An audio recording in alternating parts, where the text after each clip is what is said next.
Hi folks, welcome back to the channel. Thank you very much for joining me. You are always most welcome. So, as promised, I am going to be talking today about, well, basically doing some book reviews. Specifically though, the Falklands sort of Sea Harrier force, if you will, that went down on the Invincible, HMS Invincible and HMS Hermes to try to recapture the islands and provide air cover and also strike targets on the Falklands that in April, May, June 1982 have been held by the Argentinians after their invasion on the 2nd of April. So I should also tell you that I'm not doing a review of every book I've read, that would be crazy, but I've actually an honourable mention, very honourable, should go to Max Hastings, because he has produced a book which is absolutely astonishing in its sheer scale and depth, and it's called The Battle for the Falklands, and it's Max Hastings and I've forgotten the name of the journalist. Forgive me if he's watching, just slipped my mind. It's two journalists that went down there at the time with the task force in April '82. And it's a remarkable effort because it puts everything in context of historical, factual context, if you like, in that it tells the whole story about what the history of the Falklands, the politics between Britain, France, Argentina, Spain, and the USA, and it sort of gives the whole potted history really, and then takes you right up to the point where Argentina have this election of not an election, but more of a coup, of a military junta, or junta I should say, the correct pronunciation, pronounce it with a Y. The junta that took over in the summer of '81 and led by Leopoldo Galtieri, who then decided that within a year they were becoming very, very unpopular indeed, and decided as a distraction they'd take back the Las Malvinas Islands, Islas Las Malvinas, and they duly did this and took us, the British were taken very much by surprise. And Hastings' book is quite forensic actually, and I do like, I suppose if you had to have only one book about the Falklands, that would probably be it in terms of my recommendation. And he does cover the air campaign, but not in as much detail as I would have liked, in fairness. But he covers a lot of other things that I've never heard much detail of before, and I really recommend it to you. So The Battle for the Falklands book, I strongly recommend it. Now, I've listened to all these books on audio channel, and that's the only one that I haven't got in hard copy. I've also listened to these three on audio books, but I have them in hard copy as well. And I can tell you that it is word for word read from the book. So in terms of, if you want to learn about the land battle and get the whole spectrum of the Navy, the Air Force, the Army, and the logistics side of this conflict and how Britain managed to take back the islands, then go and read Max Hastings' book. But if, like me, you're primarily interested in the air element, I was interested in all elements, but particularly interested in the air element. So I got these three, and these really are probably your three favourites for the subject.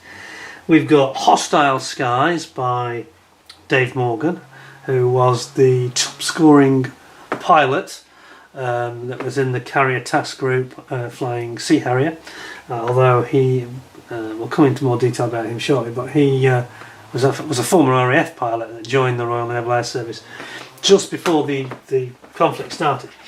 Then we've got Sharkey, Nigel Sharkey Ward, who, if you don't know, is a very outspoken commanding officer of 801 Royal Naval Air Squadron, who were based at Yeovilton and seconded on Invincible.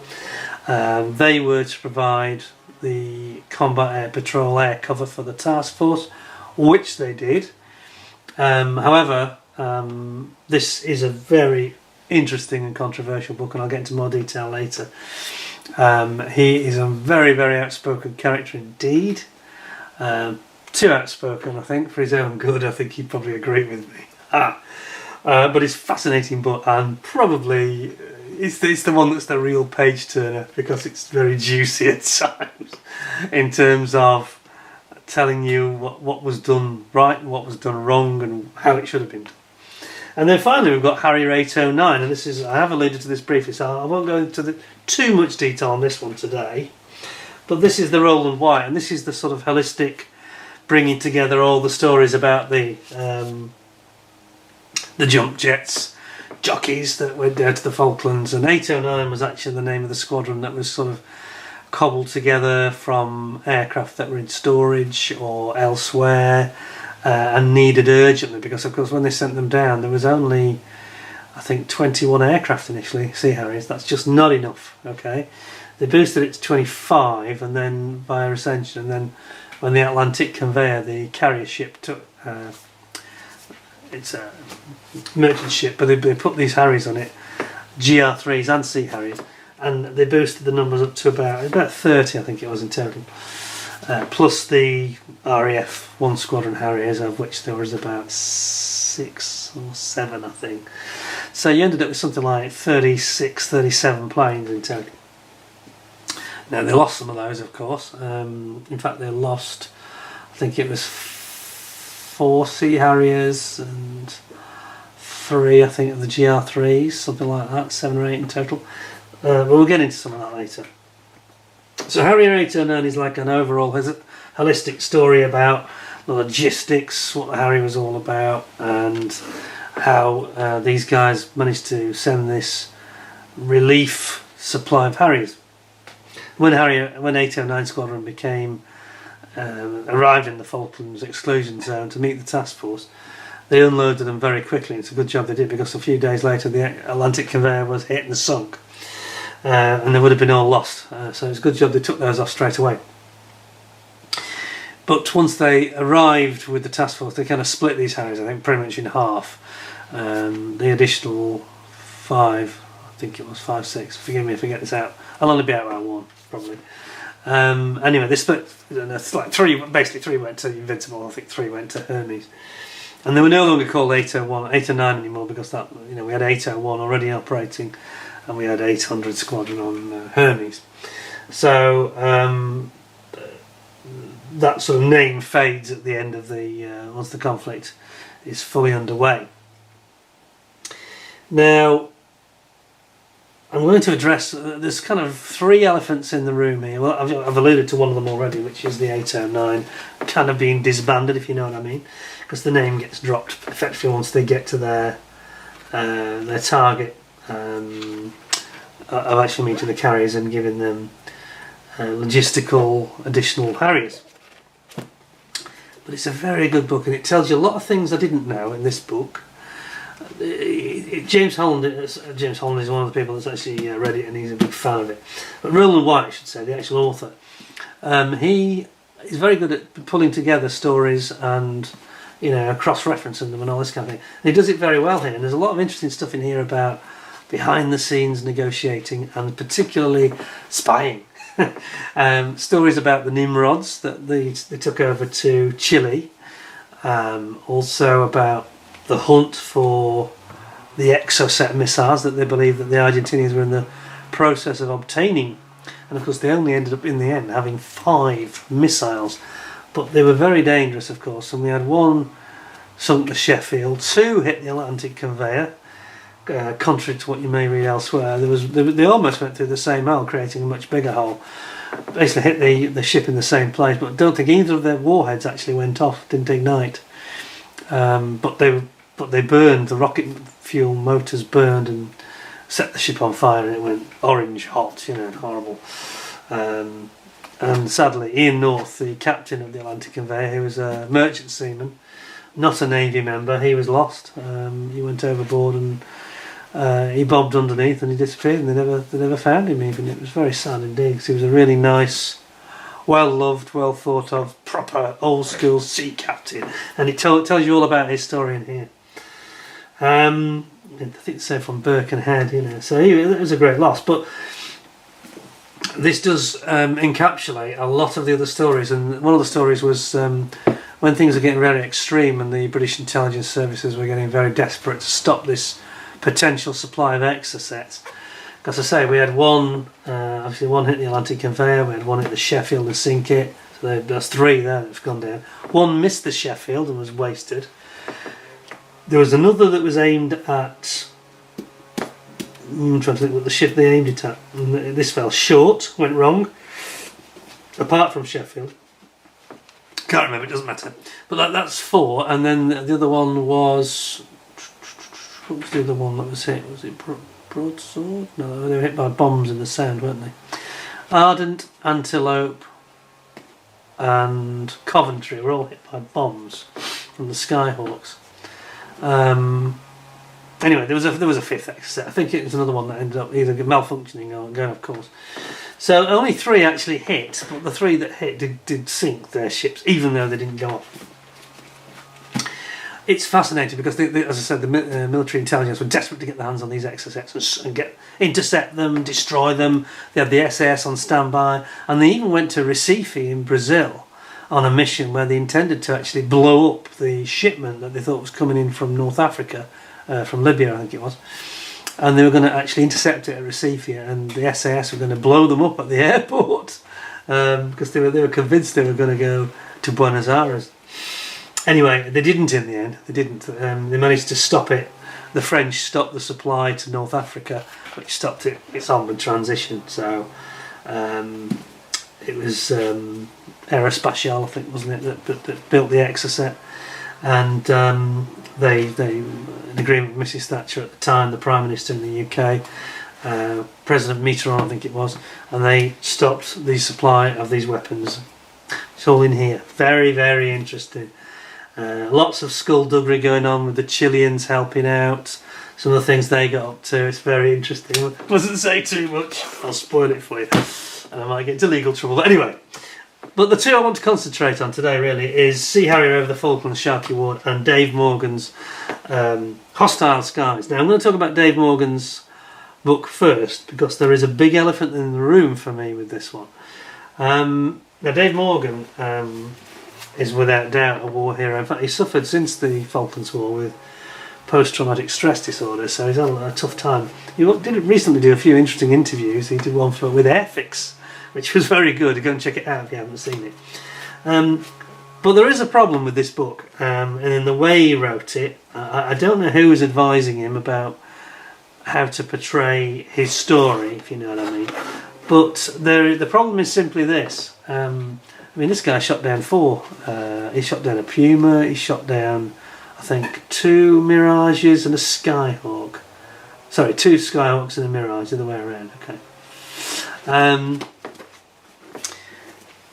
So there's no doubting his courage. And this is the guy that on the very first day, when you see the footage, he's the one that gives the thumbs up when they come back, and Brian Hanrahan says, I counted them all out and I counted them all back. And he's the guy that you see giving the thumbs up salute. But I'm going to get this out of the way at the beginning because I don't want to drag on and be negative about it at all. But there's a problem in this book.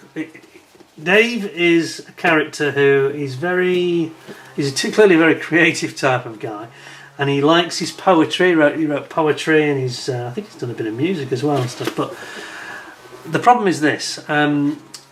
I mentioned he had post-traumatic stress, and after the war, he talks about this in some detail here.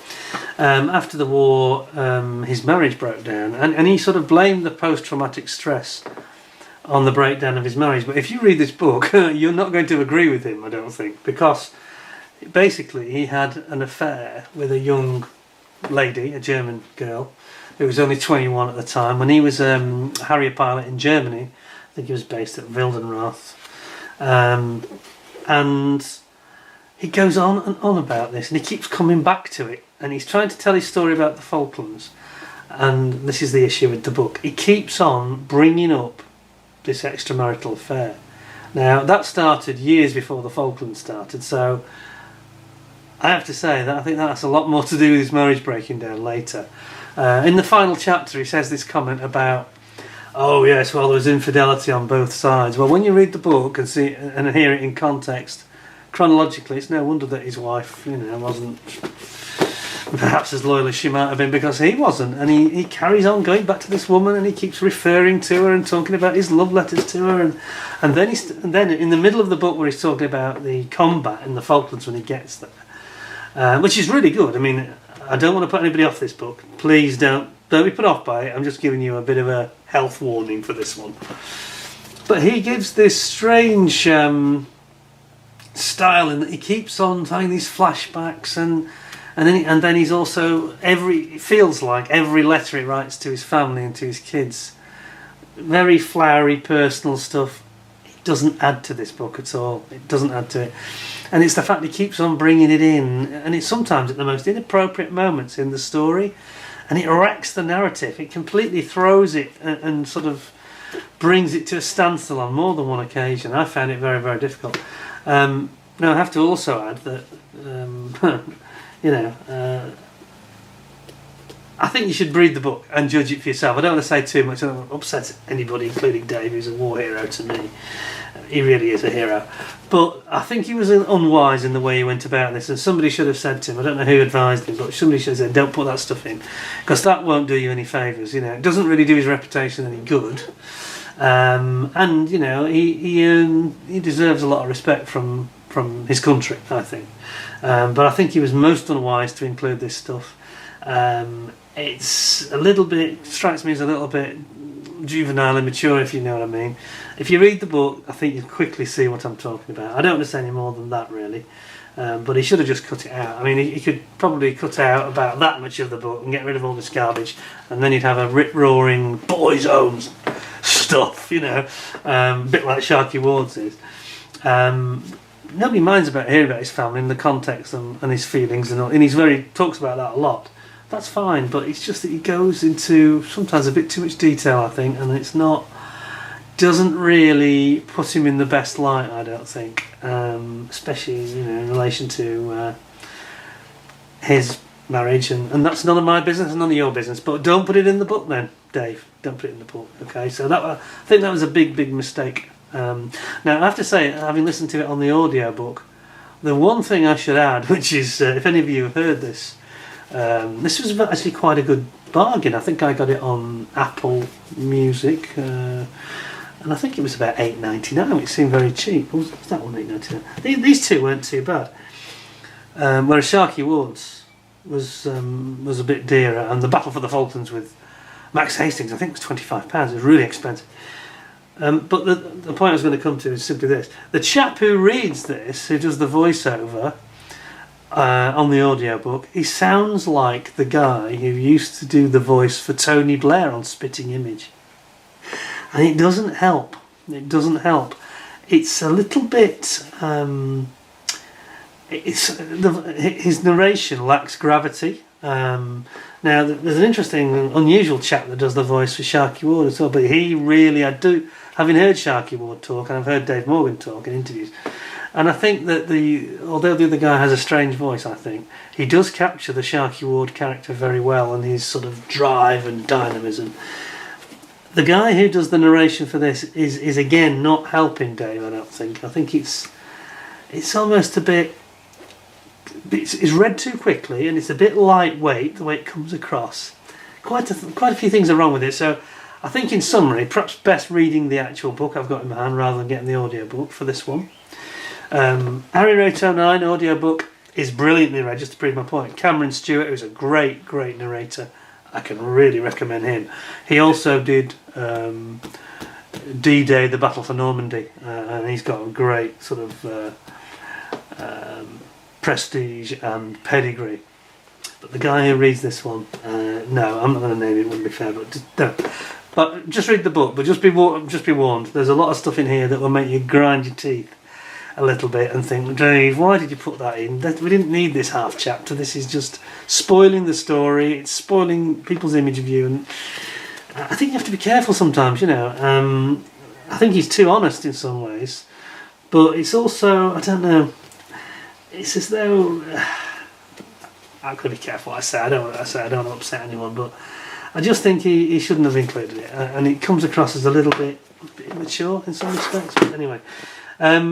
In terms of the actual content of the book, though, and his story, it is pretty remarkable. I mean, this is the guy that on the first day, as I say, yes, I mentioned him giving the thumbs up. Well, he nearly got shot down over Port Stanley runway because he was supposed to go in second in the group to attack the runway.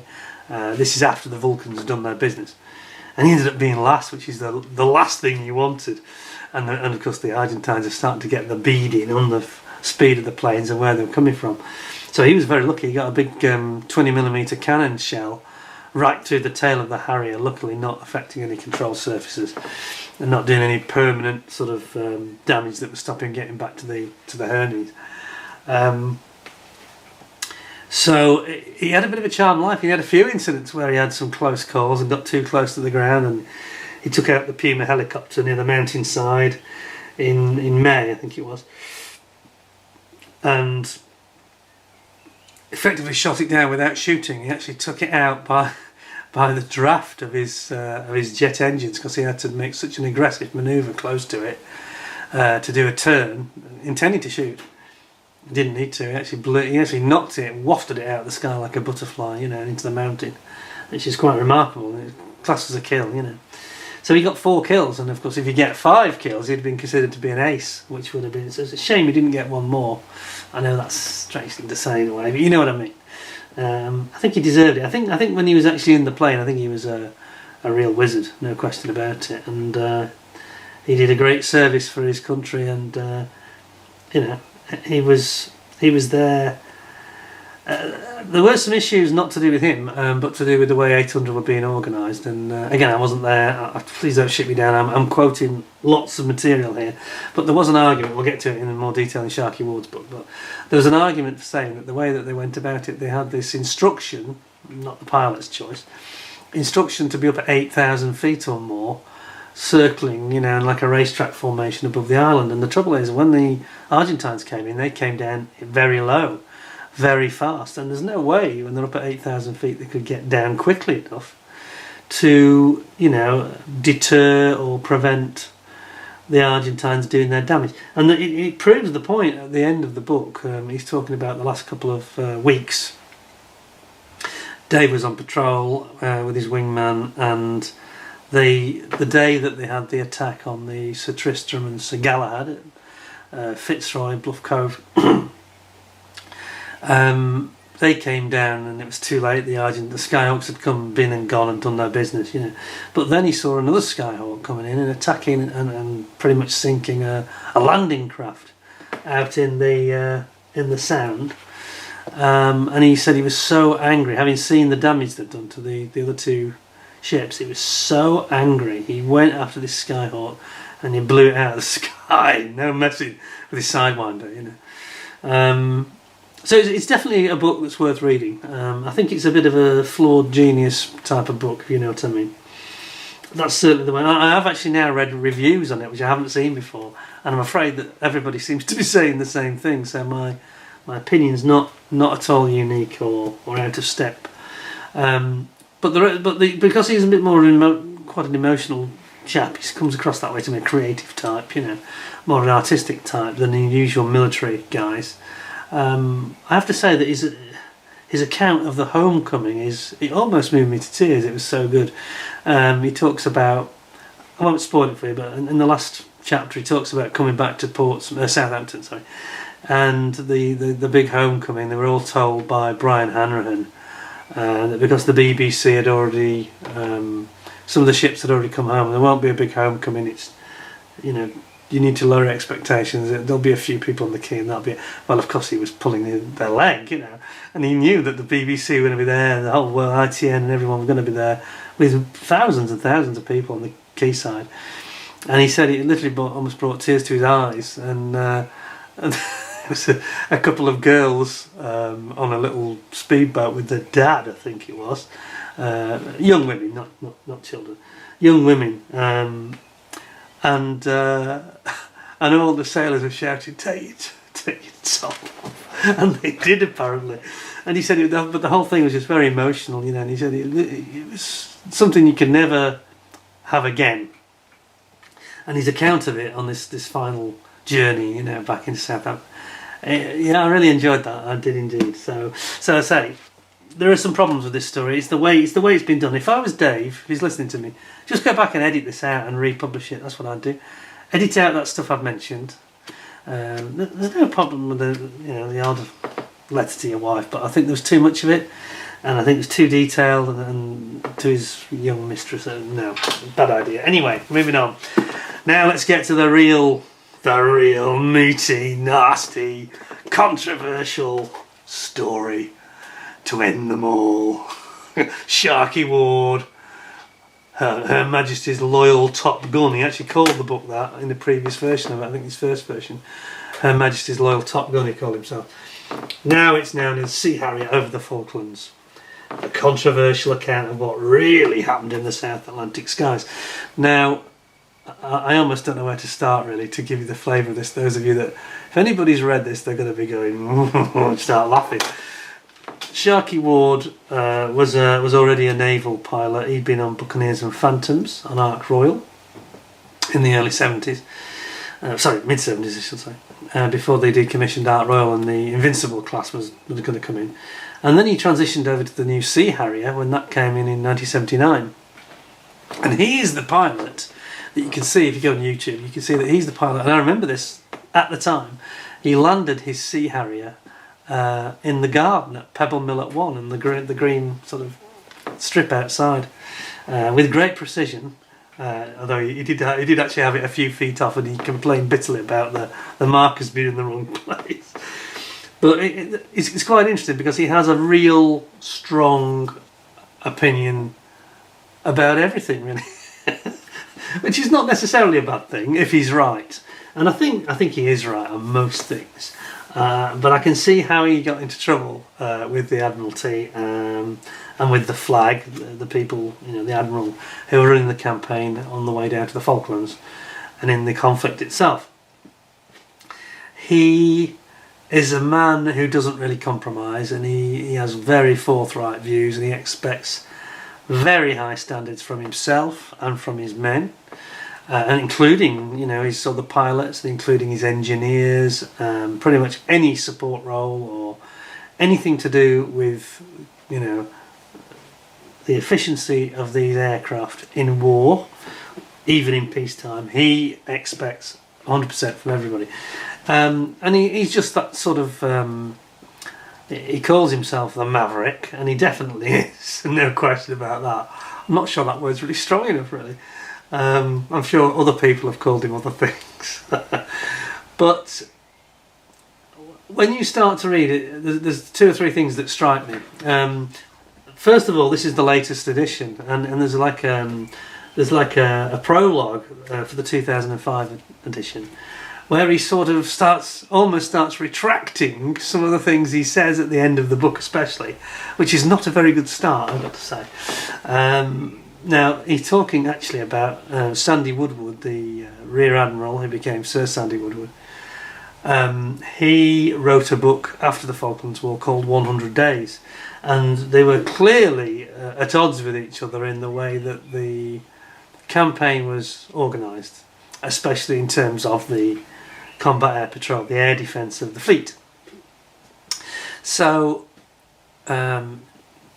it's a strange way to start your book, I think, by saying, I then spoke to Sandy Woodward after we had this spat in the press and discovered that a lot of the things that I had been told were attributed to him and what he believed and what he wanted.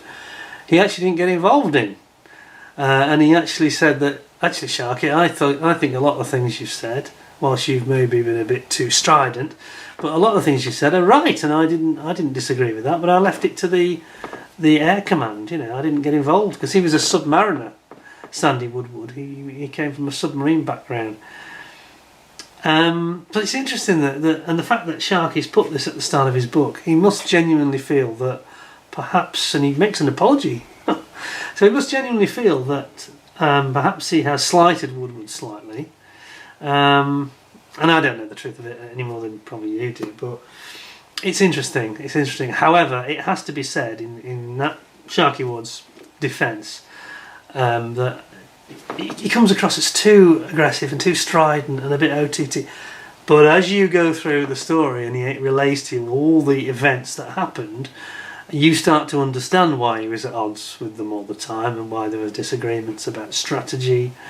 I mean, the car I mentioned before regarding Dave Morgan's flight was because they're from Hermes, 800 Squadron were told to patrol at 8,000 feet. Well, Sharkey Ward's guys were below 2,000 feet over the island.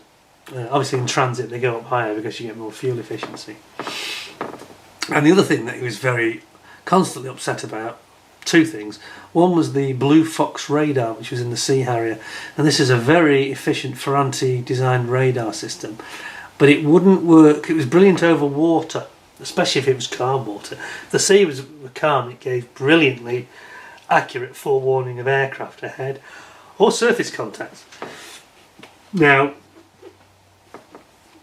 not everybody shared his enthusiasm, and he was saying that they could scan up to 23 miles with ease and pick up an aircraft 23 miles away. And on the Hermes, Andy Old, who was, I think he was the commanding officer of the actual 800 Squadron, and he was saying, no, we can't get it more than 11 to 12 miles, so something is wrong. And they had this constant disagreement, and it runs throughout the conflict, it runs throughout the book as well. The Blue Fox radar was no good over land. It just wouldn't work over land. But when it was used correctly to its strengths, it clearly did work. And Sharkey Ward also makes this comment about the flag and the command of the air group under Sandy Woodward on the Hermes, and he says that they had this habit of sending off their precious Sea Harriers, and they were precious because they only had 21 at one point, split amongst two, and then when you think that they have to do 24 hours a day cover, it's not many at all, and it means quite long shifts for these guys, 4 to 6 hours, and it's a long time flying a fast jet. It's exhausting. But he was in favour of basically splitting the jets up, and if they needed to check for potential Argentine incoming aircraft, one would go off and sanitise. I'm trying to remember the amount of water. I think it was something like 400 square miles in front of him, and if they changed their course slightly, I think it got up to something like 3,000 square miles that each aircraft could cover over an hour or two. And they call it sanitising, in other words, radaring across the water and seeing into the distance. And they could actually then produce a picture, if you like, of empty ocean where there was no threat. But the flag didn't like them using it. The flag were telling him to switch it off, and the flag wouldn't let 800 Squadron use the Blue Fox. They were saying, no, it gives your position away to the Argentinians. Now, Ward is... And he's done this famous Imperial War Museum podcast. And he tells this story very well in that, if you want to go and get a short version. He was incandescent with anger about this, and he said, it's bloody stupid. The best way to find out if there's a threat isn't to go just looking visually, which is useless. You can only see about 10 or 12 miles if you're lucky. Depending on the weather, it might be 1 mile, And he said the Blue Fox will sanitise straight ahead. You can see exactly whether there's any threat or not, and then you can have confidence that within a certain period of time, within a certain area of the ocean, there is nothing. And this argument started. So 801, commanded by Sharkey, on Invincible, started to use the Blue Fox when they felt like it, unless they were commanded specifically not to on a mission. And the others weren't using it. And they were at high level, so they had a big differential in tactics between the two ships, and also they had instructions to go and attack targets on the ground.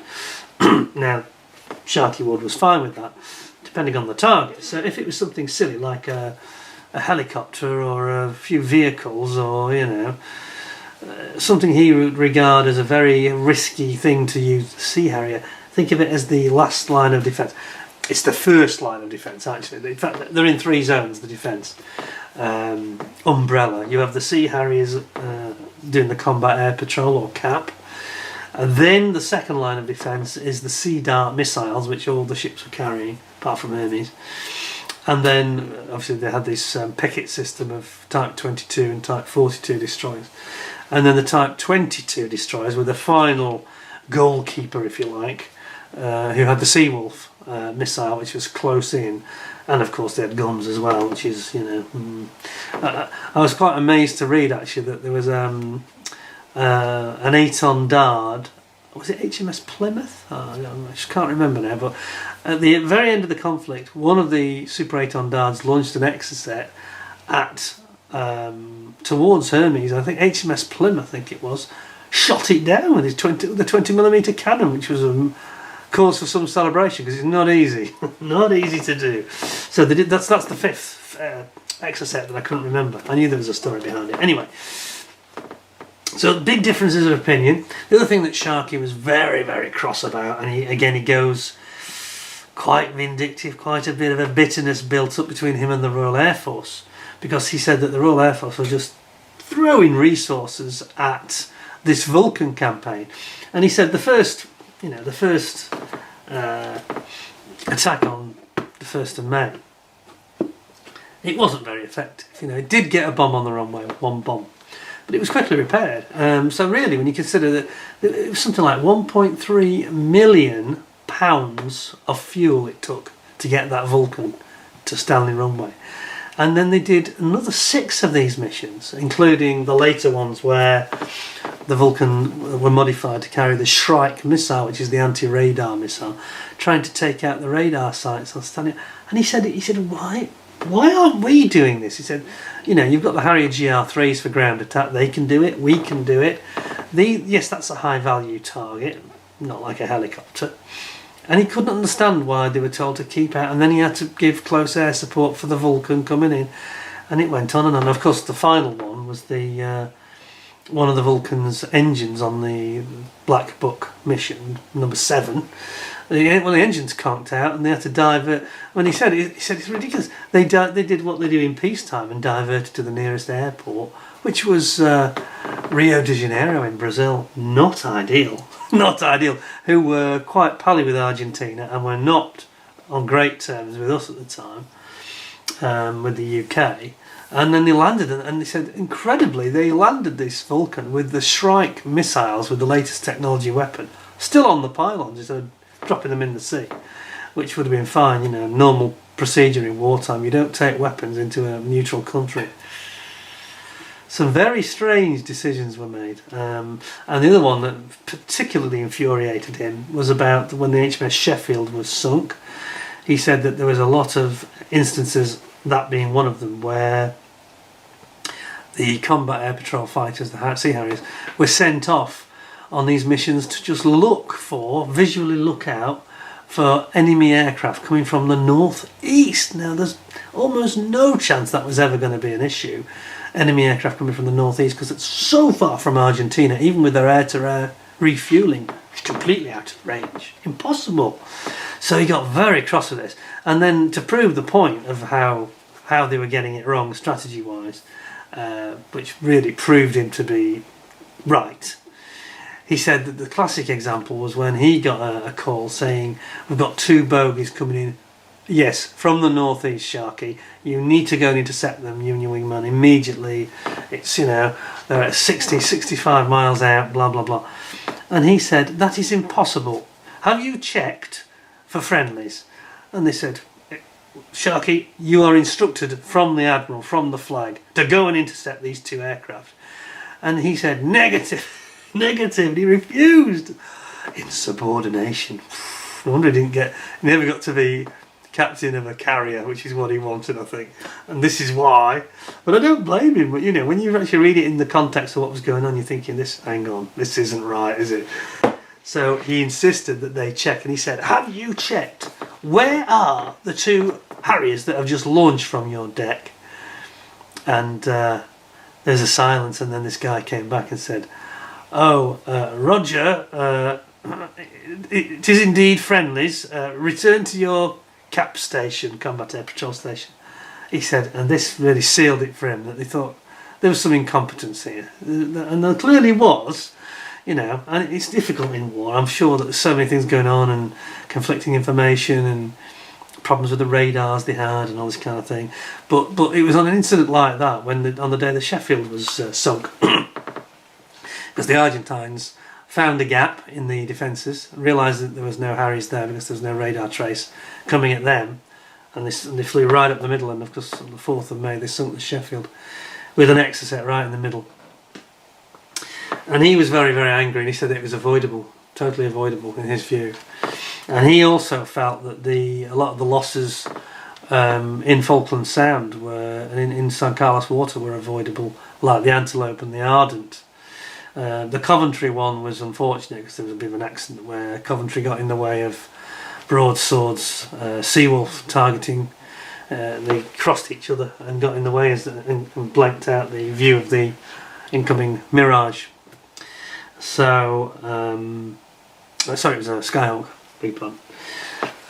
So that was a little bit of an accident. But the other two, he said, could have been avoided if they'd been having the air cover lower and closer.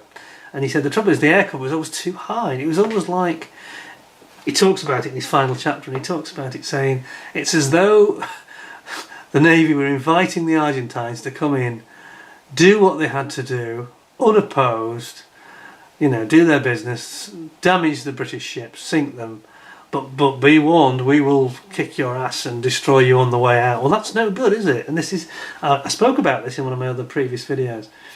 This is really a replay of the thinking that we had in the Battle of Britain from Trafford Leigh-Mallory, who wanted to have these huge big wing multiple groups of aircraft with perhaps 80 to 100 planes that would swarm in and destroy all the German planes.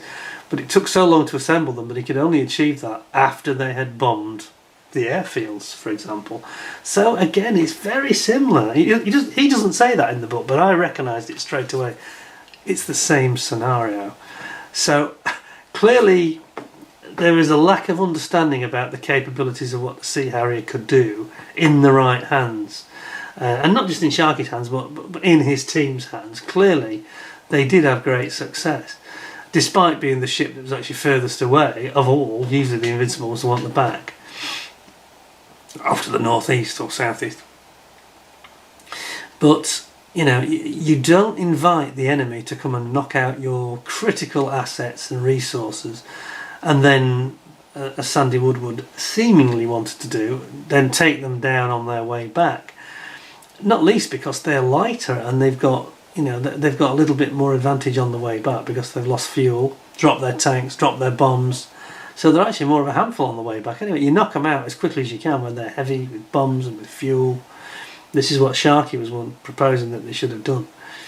He wanted to come in fast, get in, tangle with them immediately.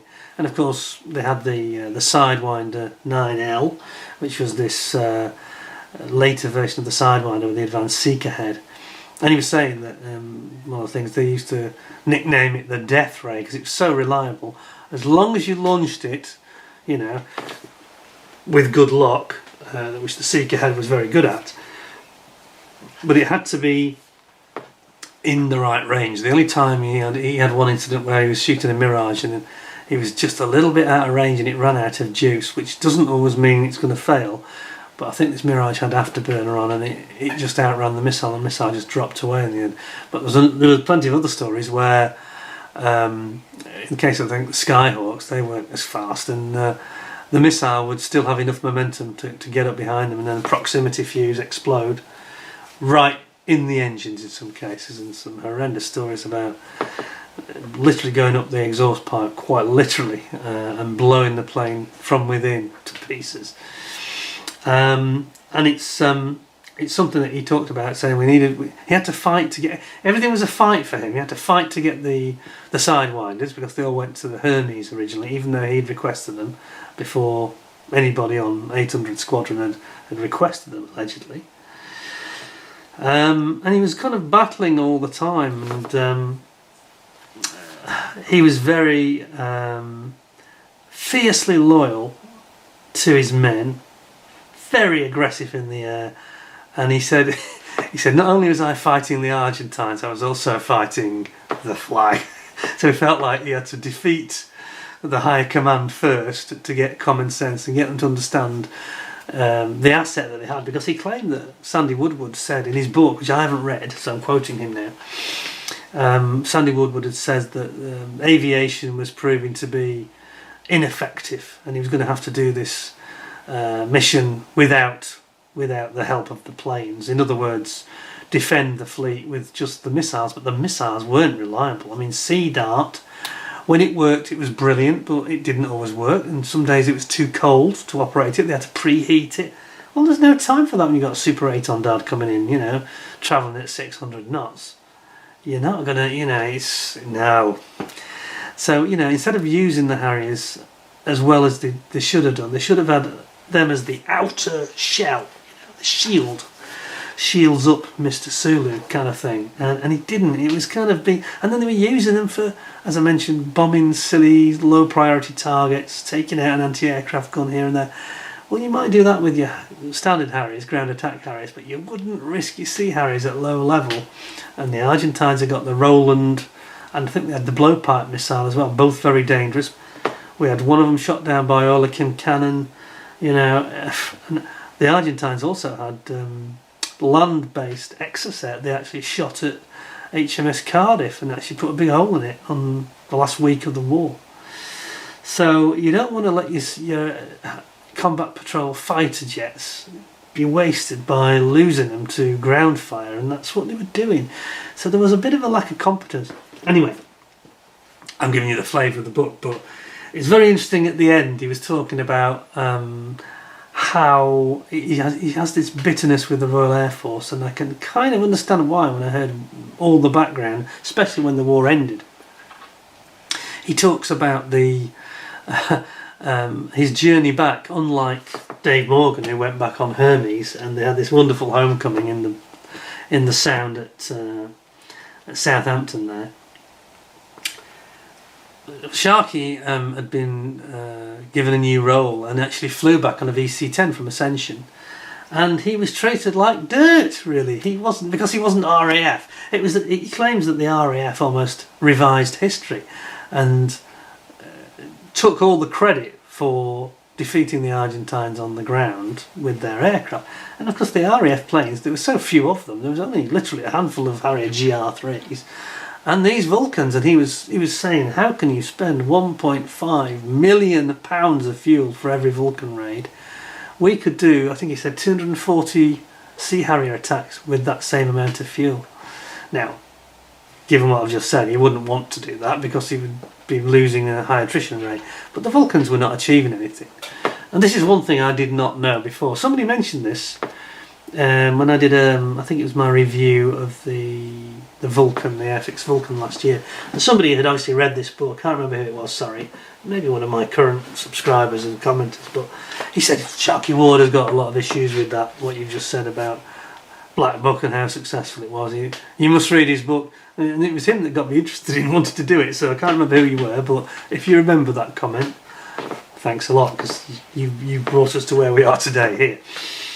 Anyway, in summary, he said that the homecoming was absolutely appalling, and he had real issues. He was treated like a second-class citizen, and he was awarded the Distinguished Distinguished Service Cross, which is like the DFC, but for the Navy, you know. So and he shot down a Canberra, a Hercules. And if you didn't know, you did definitely read the book. Ooh, quite controversial, but he did the right thing. And also Pucara, of course, Carlos Tombas Pucara. And but it's a real page turner, this one, I've got to say. If you had to just buy one book about the Falklands War, frankly, having now read this is the one you go for. And I say that the guy on the audiobook, whose voice is a little bit on, I found him maybe a little bit irritating for the first chapter or two, but very soon I started to recognise how he was very good at capturing Sharkey Ward's character, I think, in the way he portrayed himself. And it worked actually very well in the end, and I warmed to this guy. His name was Davis, I think. Roger Davis, and I really warmed to him, and I thought, yeah, actually you've done this really well, this narration. But yeah, as I say, at the end there were some very big problems. I mean, the RAF, two things he summarised at the end of the book, and he says that the RAF grabbed all the glory. We got forgotten about, the Harrier guys, the Sea Harrier guys, And he said that even when they had the 1983 memorial service, I think it was at St Paul's in London, they weren't even invited. And it was just incredible. And the RAF were all there, hundreds and hundreds of them, people that weren't involved in the fight at all. Absolutely incredible. And he said he was treated like dirt when he arrived at Bryce Norton finally, with his family. And he was told he couldn't get a flight, first of all, on the VC-10. They said, oh, it's RAF personnel, they get priority. Well, he went absolutely ape. It's worth reading the final 2 chapters. That's really funny, actually. He just about had enough of being mistreated by the higher echelons of the Navy and the Royal Air Force, who really seemed to get his goat. Don't shoot me, guys, I'm just quoting you what's in the book, okay. Anyway, but he didn't feel his family were well treated, and then he was insulted by some jumped up little prat in the when he was checking in back at Bryce Norton. Something about they couldn't get him a flight, first of all, and then they couldn't get him a hotel room, and then they didn't organise this family to be brought, so he went absolutely crazy and demanded to see the station commander, and it all got sorted out in about 5 minutes. But he was just saying that the home crew wasn't good. They weren't.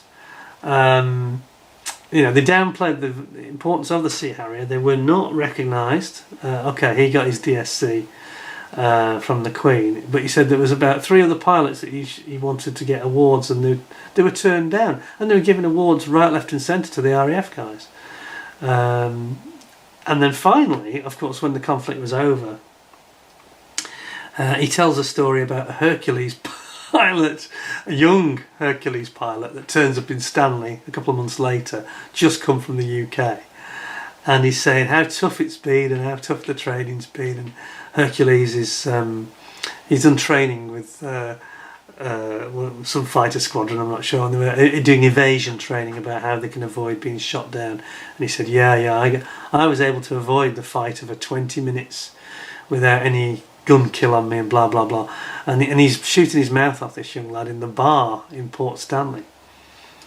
And a guy called Mortimer, who was one of the heroes that flew with Sharkey, was often his wingman. And he said, well, funny you should say that, but my boss shot down a Hercules in about 30 seconds. He had no problems whatsoever taking it down. He said he had one go with a missile, and the missile malfunctioned, and then he shot it up with his guns, no problem. So, and this guy then became very sheepish and realised that he was amongst the veterans, But he made this final comment about the new facilities on the Falklands, the RAF base, Mount Pleasant it's called. Or they also call it, he doesn't mention this, but it's also known as the Death Star, because it's very confusing apparently with all these corridors that lead, you find yourself going around in circles and people get very confused and disorientated.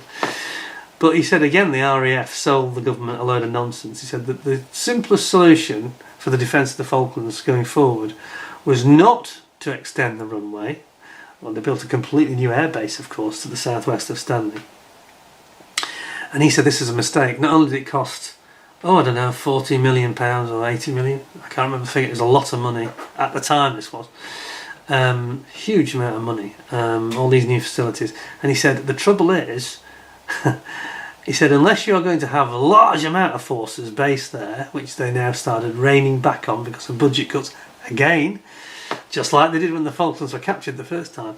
He said the danger is this: that would be the perfect. You can land anything there. Even Concorde could land there. It's got this long runway, He said the space shuttle could almost land there. It's so long. He said, but anything could be there. He said the Argentines could do another sneak attack, capture it, and if they did, we'd never be able to get it back.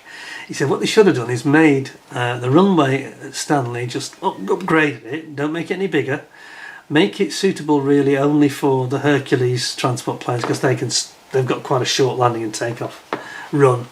Just make it suitable for them, not airlines, and for the Harriers, the Sea Harriers and the Harriers. He said then that would prevent any other power, because they haven't got any vertical takeoff aircraft.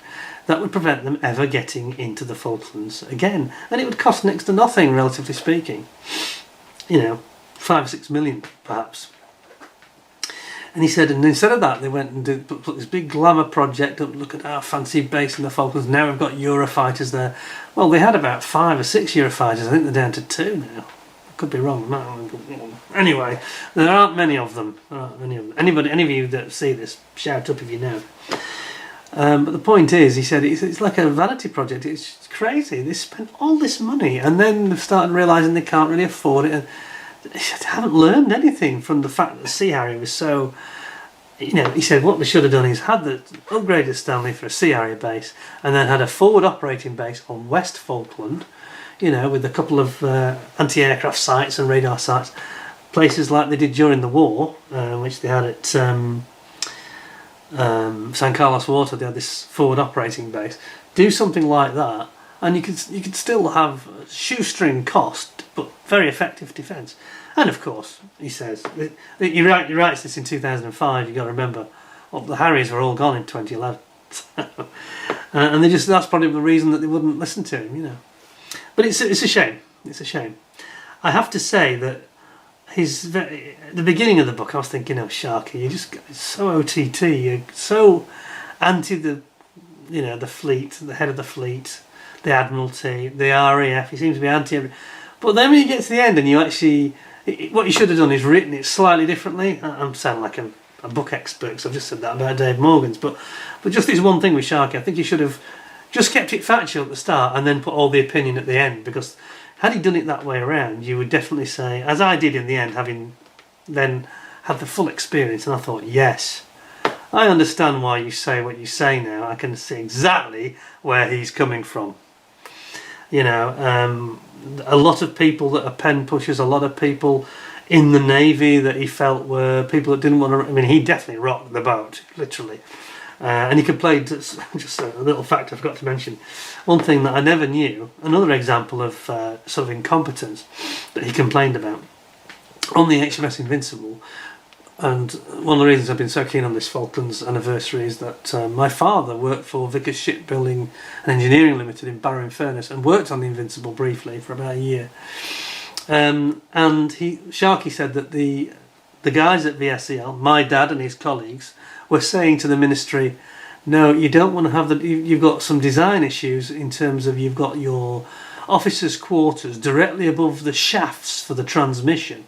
There'll be a lot of vibration. It's probably not, it'd be better to have storerooms. And apparently the Admiralty Design Bureau, whatever they call themselves, basically said, mind your own business. You've had your contract. You've got the plans. Just get on with it. And he said it really caused them problems, actually, because several of Sharkey's officers, including a guy called Penrose and several others, they really suffered with this vibration, not sleeping. And these guys were, flying day and night, and they needed all the rest they could get, and they didn't get much of it anyway. So he said another example of people not listening to those who know. Vickers, where my dad worked, they knew what they were doing. They were engineers, been doing it for years. And they took no notice, And he said there's far too much this stiff upper lip, really, especially in the Navy, where people want to get promoted and they're all yes men and doing some very strange decisions at times. And he would have no problem in saying, we are not... One example, finally, which struck me as being one of his typical Sharkey isms. They wanted to go and do this a combat air patrol, and they were moving the two carriers further out to the east. And he said, well, we need to sweep before we have the final attacks on Port Stanley. We need to sweep to make sure the Argentines don't try and come round and pincer. So they wanted to do an air patrol that was a bit further out this time. And he said, well, have we got any search and rescue recovery facility? What's arranged? Well, there won't be any on this mission. And he said, no, we're not doing it then. And he basically... And then they had this big row, him and Wings, who's the wing officer, wing commander, if you like, responsible on the ship, but doesn't do the flying. And in the end, they had a briefing, and he said, have you arranged now for the search and rescue helicopters? We need to bring that range in a little bit so that they can reach. No, Sharkey, you'll do as you're told. He said, I won't, sir. I'll go right over your head, straight to the captain, J.J. Black, which he duly did. And J.J. Black immediately ruled in favour of Sharkey, saying you can't leave men in the water, he'll die. If one of them gets shot down, he'll die. He won't survive. You have to change the plan. Well, this guy and Sharkey fell out, but this is what he was like. He wouldn't give in. If it was about safety or the health of his crew, he would be absolutely belligerent about it. And this is why he got this reputation for being such a maverick. Anyway, I think I've talked enough about it. You can probably tell that I thoroughly enjoyed his book. I enjoyed his book the most of all, which I kind of knew, which is why I left it to the last. I did enjoy Dave Morgan's book. I say I got reservations. I don't want to be too negative, but it is definitely worth reading, because in a way, when you read his book, it's almost like Sharkey can go into a bit too much detail about the technical stuff, which even I struggle with, and I'm pretty good at picking it up. I think a lot of lay people will find that a bit OTT. Dave Morgan's book is almost written for the layman or woman, a bit more like for the person in the street that doesn't necessarily know all the technical stuff. And he does explain it. You could say it's dumbed down, but I don't mean that in a negative way. It's made understandable. I think that's the best way of explaining it. And then Harrier 809, as I've said, that is just such a nice historical, factual, gives you all this behind the scenes stuff. Whereas these two are personal accounts. This is like an overview. So you really have got 3 absolutely knockout books there, and I really would. I've got no regrets, about buying them. The only one I regret is the Max Hastings book. Not that I bought it, I just regret it was £25. It's such a lot of money. Ow! And it only had perhaps another 100 pages on top of what Harrier 809's got. So Harrier 809 is actually the bargain of the lot. If you're short of cash, get yourself that one.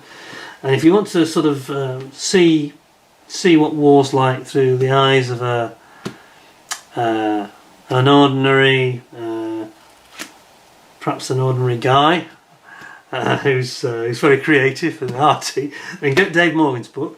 And then if you want to really go for the full military Monty, but be aware there's a lot of military speaking Sharkey's book, so some may find that a little bit off-putting. I would recommend to you all of them. I would also recommend it, apart from the Dave Morgan one, I think you better get in this book, but on the other two, I think that the audiobook is brilliant, and again, the Max Hastings audiobook is also excellent. So there we have it. I've read 4 very big, very detailed accounts of the Falklands War. I said to my wife at the end of especially on the Max Hastings book, I got to the end and I felt mentally exhausted. I feel like I've been there, Goose Green, Darwin, Mount Longdon, Bluff Cove, and fighting into Stanley. Absolutely astonishing, really. But some great works, and I think that these things are very interesting times. I think they deserve to be remembered, so I would commend them all to you. No reservations at all.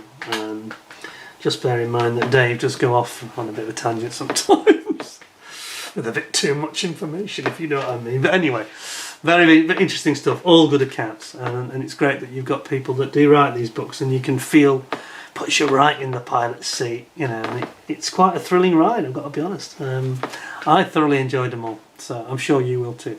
Anyway, that's more than enough from me about books. I have got actually another book I will talk about on the Falklands. It's just a reference book, and it's specifically about Harriers versus the daggers. So I'm just looking at that at the moment, and we'll probably look at that in a couple of weeks perhaps. And in the meantime, I hope you found it interesting, and some of these anecdotes I've been able to relay. I would urge you to go onto the YouTube Imperial War Museum site. They've got Sharkey Ward and I'm not sure if it's IWM or somebody else, but somebody's done Dave Morgan's interviews, and I think he's got maybe 3 parts. It's over 3 parts, and Sharkey's is over 4 parts. I would very strongly recommend, if you're not the reading type, then go and watch those. Use it as a podcast in the background or something when you're modelling or washing the car, whatever you're doing. I think you'll get a real feel for what it was like to be in the front line, and in the heat of battle. It's very, very, very, very moving and great to hear. Anyway, thank you very much for watching and listening to me ramble on about books. Not my normal thing, but I'm very passionate about the Falklands. I think it's a much underplayed, not really recognised enough conflict. It's the last time Britain went alone in a war that really they shouldn't have won, but as Sharkey said, you know, it was a very close run thing, but it shouldn't have been, because we had a lot of advantages and we didn't necessarily use them. But there we go. You want to know more about that, you better get the book. Anyway, thanks very much for joining me. I hope to see you again very, very soon. In the meantime, don't forget to smash that like button and give me a thumbs up, 10 out of 10. And subscribe if you haven't already. And if you have, then you need to just ding the notification bell to get early warning of the next video coming up. And until that comes up, thanks very much. Take care of yourselves. Bye for now.